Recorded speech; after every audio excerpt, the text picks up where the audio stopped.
काफी कम समय में। जयराम जी। धन्यवाद अध्यक्ष महोदय। एक विद्रोही कवि ने लिखा है कि मैं किसान हूँ, आसमान में धान बो रहा हूँ। लोग कहते हैं पगले आसमान में धान नहीं बोया जाता है। कवि कहते हैं कि जब धरती में भगवान जम सकता है तो आसमान में धान क्यों नहीं बोया जा सकता है।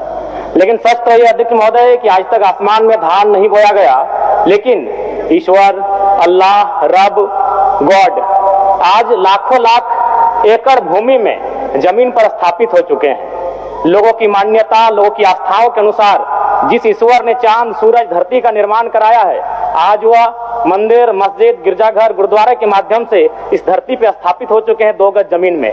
मैं इन पंक्तियों के माध्यम से यह कहना चाहता हूं अध्यक्ष महोदय कि ईश्वर के लिए, खुदा के लिए, रब के लिए, गॉड के लिए जमीन का इतना महत्व है तो एक आम व्यक्ति के लिए जमीन का कितना महत्व हो सकता है अध्यक्ष महोदय, मैं आपको ये संज्ञान में देना चाहता हूं। अमेरिकी कृषि विभाग और राष्ट्रीय कृषि सांख्यिकी के आंकड़े बताते हैं कि बिल गेट्स, जिनके पास 2,42,000 एकड़ भूमि है, यानी रामगढ़ जिला से तनिक कम अध्यक्ष महोदय। अध्यक्ष महोदय, आज अगर इस राज्य का भ्रमण किया जाए तो आप पाएंगे कि इस राज्य का प्रत्येक दूसरा घर आज जमीन संबंधित विवादों से परेशान है।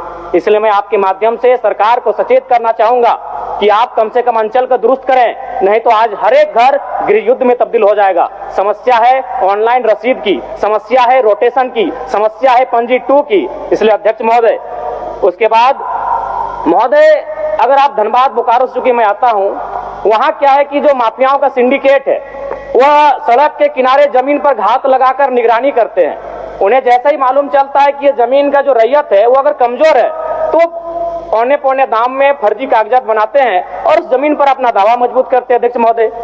इसलिए मैं आपसे चाहूंगा कि इस विषय को भी गंभीरता पूर्वक लेंगे।